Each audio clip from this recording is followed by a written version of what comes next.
Welcome to Answers Unleashed, a talk show to help you reshape your brain with science and faith so you find the answers in front of you. I am your host, Olympia LePoint. Now I'm excited. This is our 60th, you heard me right, 60th episode, 60. This is our finale of season 5 on Answers Unleashed, and I am honored. We have a guest, and now if you know anything about Answers Unleashed, you know that this is a talk show to help you reshape your brain with science and faith. We bring on guests who have been experienced in their field, so you can learn from them and learn what all the different aspects of thinking that they had to take and choose and use in their profession so they could move forward in their lives. And we are here tonight, or today, I should say, or it's not night yet, with understanding about the news. Now, I have a question for you. Do you watch the news? Do you watch the stories that are on the news? Sometimes they're not too great, but then sometimes it is amazing. And that leads us into our guest today. But before I introduce who he is, and he's sitting right here just laughing because he's sitting on the other side this time around. Yes. What happens when you see a tragic event in the news? What happens? What happens to you? Will it break you? Will you transform into the person that you're designed to be after watching that news program? Well, news reporting and the people that are in the news reporting impact the world. It impacts the globe. We are empowered with news. We know how to move with news. But the question is, what happens when the news isn't that great? What do? How can you still see the news and watch the news with tragic events, but still move forward in your purpose, knowing how you can make a difference? Well, today we have a guest here to talk about his experience in the news. Over 27 years of experience in the news, my guest has.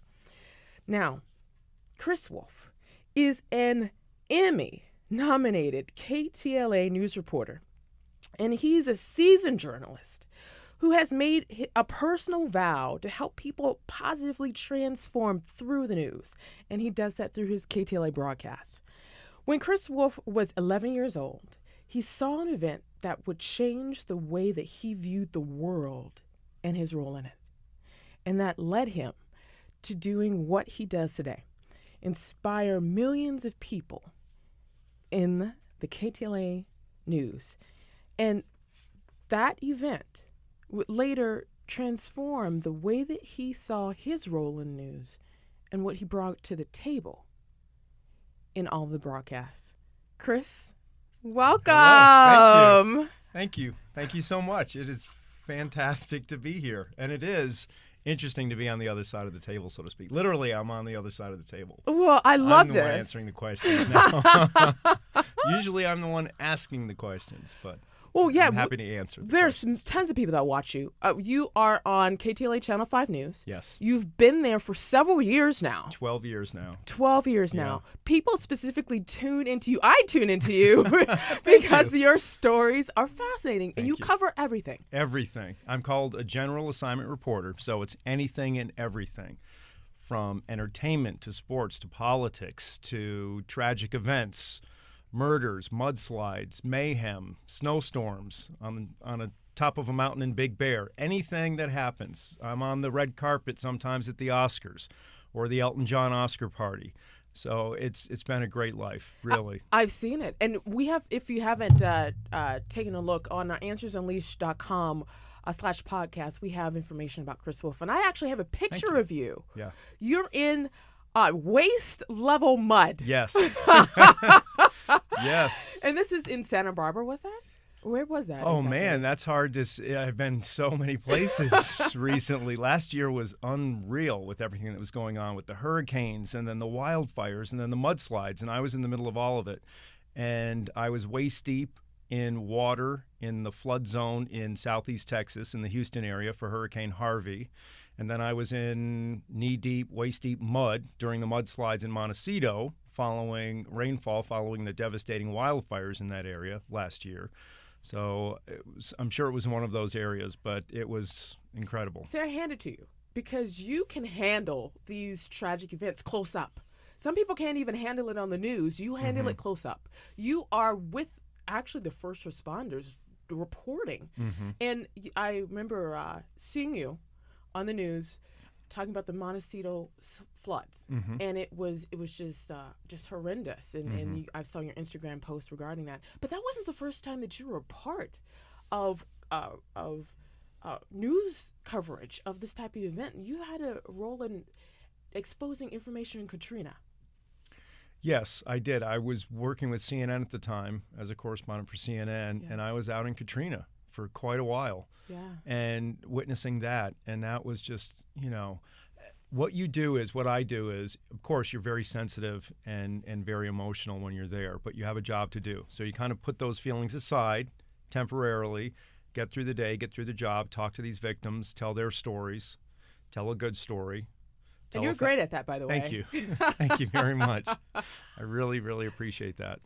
And but there are times when I'll go home that night or returning to my house in LA after a trip, and you have night terrors, you have nightmares, night sweats, all of the above. And y'all wake up sitting straight up out of a sound sleep and gasping for air, hyperventilating after a horrible dream.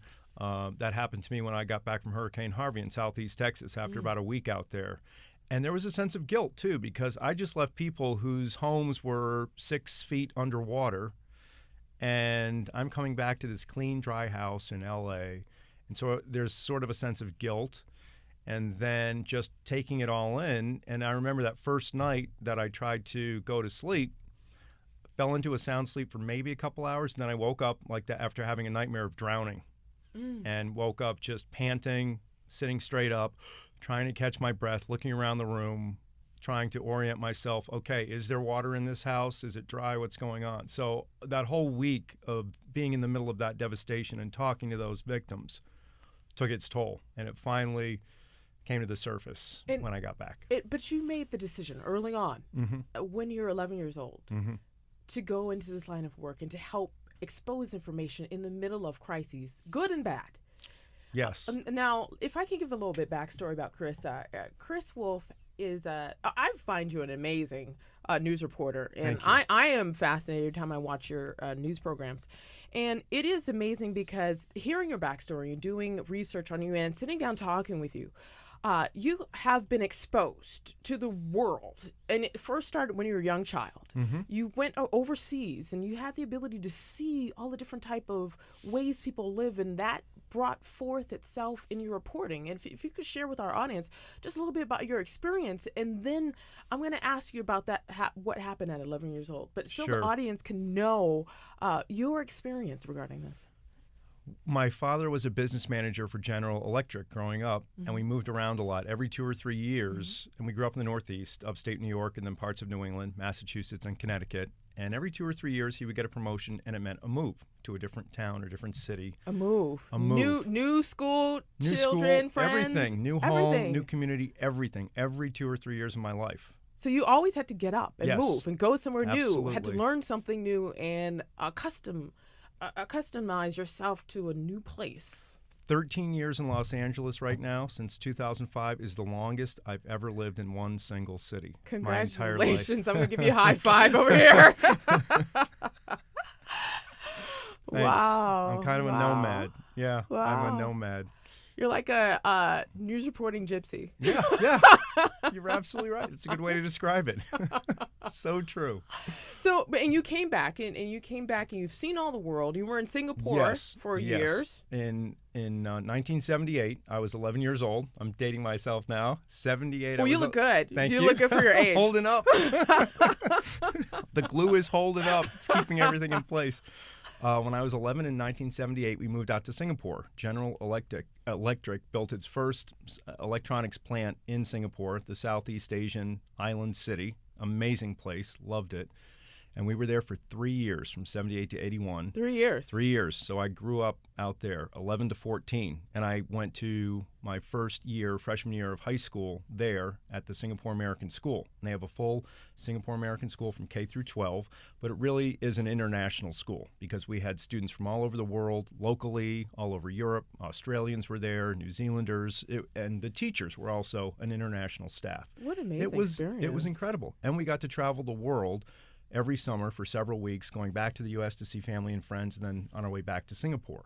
And I crawled up inside one of the pyramids in Cairo, Egypt. I hiked through the Himalayas of Nepal and saw Mount Everest and was hiking through mountains near Mount Everest. And these are experiences that, most people don't have. And every now and then when you get frustrated by the daily problems in life, you have to just sit back, take a breath, and say, no, I've had a really good life, and I'm very, very thankful. Well, that was preparing you for your life purpose. I think so.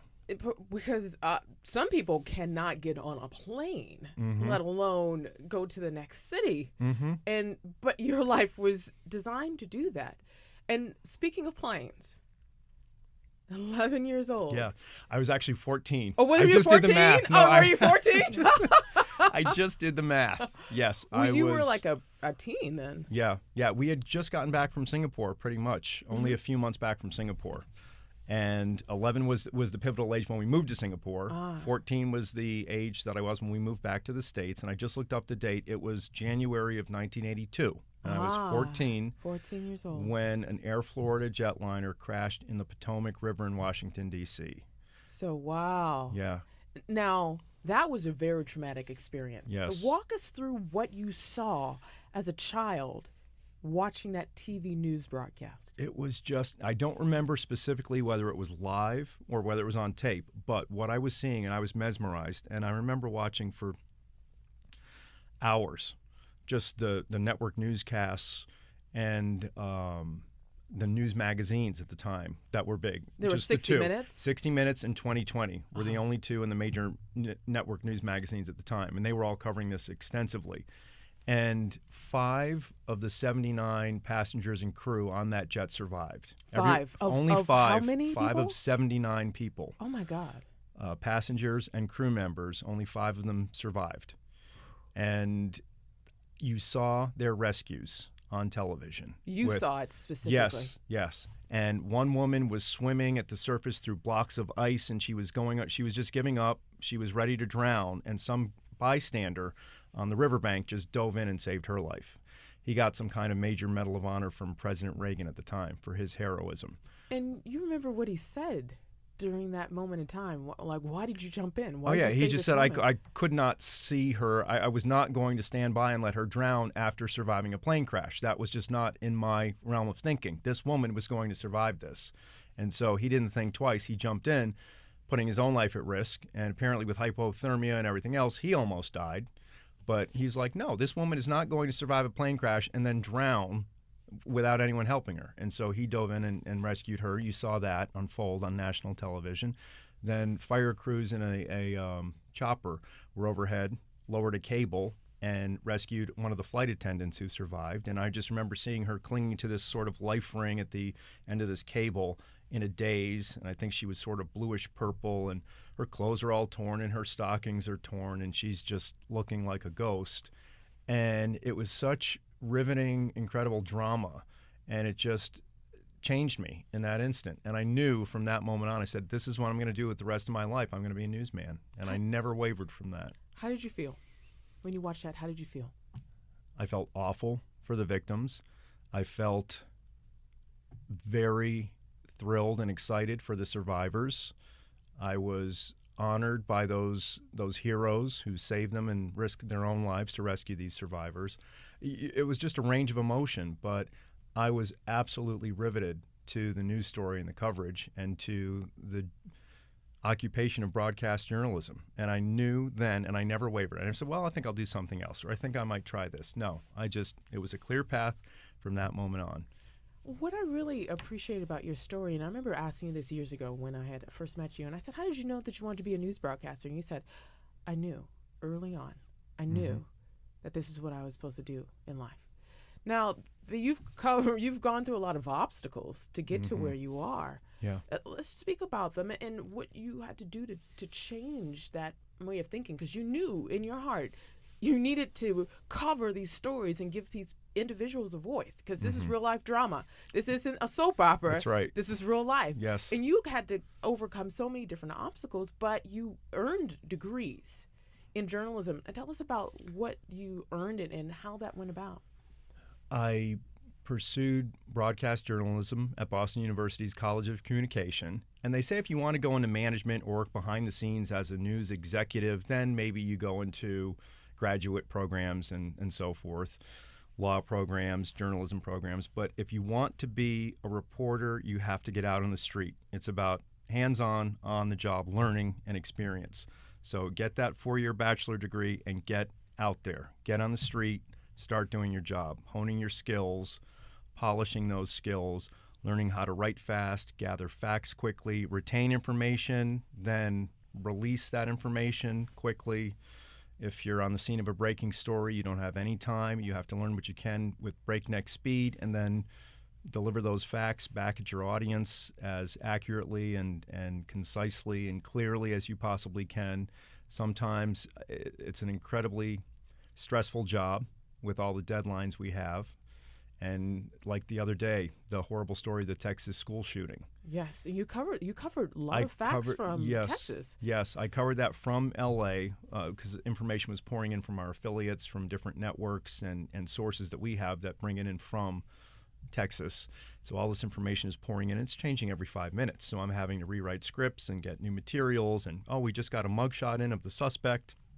We got this interview in from this witness, this student, this first responder, this emergency worker, and you have to, we need to use this here and that there and use this part of this speech. And, the governor of Texas just gave a news conference. What did he have to say that was pivotal and what was interesting? And he had amazing facts saying the shooter had a shotgun and a revolver, and he got the weapons from his father. Oh boy! And now we're looking into the father's involvement. Was the father aware of any of this? What was going on there? And this is the details that the watchers need to know, and people who can take action that can help. They need to know. Yeah, and the lieutenant governor spoke after the governor of Texas spoke, and he said, for goodness sakes, parents, lock up your guns. This is wrong. Lock up your weapons. They're registered to you. You are the one who's supposed to use these weapons, not your children. And so you need to lock these weapons and secure your weapons. That is step one that you can take. So that was something I felt that was critical to get out there, to remind these parents. There's a responsibility. There was any type of ownership of the responsibility. Yes. Yeah. Now, I love what you have a signature way about you. the Wolfe man. You have a signature way about how you give your news broadcasts, and you always do 3 things. What do I? Okay. Tell me. Okay. This is what I love. You always give amazing facts. That's number one. You are very detail oriented. You call yourself a perfectionist. Yes, I am. I absolutely am. And sometimes in my personal life to a detriment. Oh, no. But, it is what it is. You give amazing detail. You always put a spin on seeing the good out of the situation. That is something in which you're very good at. And number 3, you have a way of always bringing back new information later on and tying it into what you've talked about before. So that's the 3 things that what you do. And that brings us into our brain tip today. Every single show, we have a brain tip, and it is this. Whenever you watch the news, even if it is a tragic situation, you have the ability to see the story and see the positive outcome of the story, the miracle of the story. When you look at the news and you hear the news to find out that if it's the Ebola crisis and people are dying of Ebola, who are surviving? How do they need to help? Focus on that. If you're looking at a plane crash, who are the survivors? Focus on that. How can they be helped? If there is gun shooting and there's people that's dying, how can you get a message out to the people who are responsible and have ownership over these things so they can keep the environment safe? These are things in which you want to always look at. The brain tip is when you watch the news, look for the positive aspect of the news and find out what you can take, what kind of action you can take with that positive information. Now, you have not only a skill in the news, you are moving forward. You are doing such great work, and you're planning, and your goal in the near 6 months and in a couple of years from now is for eventually for your own show. I would love to do that. I would love to be a talk show host of some sorts, whether Well, TV, radio. Your voice is radio. like great here. Thank you. That's important too for a broadcaster. Ooh. Speaking of which, I think you have to have a good voice. Number one. They say so that's if number someone one. has a squeaky voice like this, would you want to hear no, that? No, absolutely not. And it's the same thing with actors. When you think about some of the best actors out there, they have the males and females. They have the most distinctive, crisp, excellent voices. That's why they all do a lot of voiceover work in addition to their acting, or they'll do endorsements for products, but that their voices are unmistakable. And as soon as you hear it, you won't see their face, but as soon as you hear that voice, it's like, oh yeah, that's George Clooney or John Hamm from Mad Men or Susan Sarandon. That's very true. Or Kathleen Turner, who used to do that. She had that deep husky voice, and she was a big movie star in the 80s. And your voice has gotten you movie and TV roles, specifically not only because of how you look on camera, your experience as a reporter, you have the voice. Like always when we see look, Scandal, for example, the show that's just come up, these large shows will always find an actor or person who can demonstrate that voice, because there is a news voice. It is not just like it is a, what if you can describe what the news voice is, how would you do it? I really can't. I really can't. It's a natural gift, I suppose, or a natural way of doing things. And the thing is, you don't want to be too affected, because it comes across. I think it comes across as being insincere. If I start reading like this, and we are here with Answers Unleashed with Olympia LePoint, and then I'm going to get up out of my chair and say goodbye after we take some pictures. So you don't want to be so. Every now and then you'll come across a broadcaster who has that. Now, in the entertainment industry, if you're a movie announcer or voiceover artist with commercials, many times you have to be over the top like that, an exaggerated personality, and do things with your voice that you normally don't in normal conversation. But I think for the news, you want to be as natural as you can be. And so really what you see out there on TV is the way I talk normally. Which is great, and people understand you. Yes. Now, Scandal. Tell us about Scandal, the TV show that was out. There was, about 8 years ago, an agent approached me and said, let's talk. And he explained that there's a growing demand for real news journalists to appear in TV and film projects because actors really can't mimic what we do. And if they want us to ad-lib on the spot about a story or a plot line or something, we can do that. That's what we do for a living every day. We can talk till the cows come home about something, a scene of a crime that we've just arrived upon. We can do that. So they might say, go with it. And then we'll just talk, and they'll use it sometimes. Sometimes it's script, sometimes it's off script, but it's pretty fascinating. And then Scandal approached me, the ABC hit. They just wrapped up series finale. I think they were on seven seasons, 7 years. And I played a variety of talk show hosts, TV personalities, and a recurring role as Jim, a White House correspondent. And that was a blast. They were such phenomenal professional people, kind. And that was a great experience. I was really sorry to see it wrap up, but all good things must come to an end. And that when things wrap up, new things begin. Yes, absolutely. Yeah, when one door closes, another one always opens. So if you had like the perfect, let's say it was your dream world, and you had a perfect idea of the show in which you could see yourself being the host of, what would it be like? How would the audience enjoy it? What would they take from it? I hope they would be informed and entertained, but just overall, I guess, entertained. Entertained. And educated somewhere along the line, but I want them to be moved in some way, shape, or form. But to enrich their life, enrich their mind.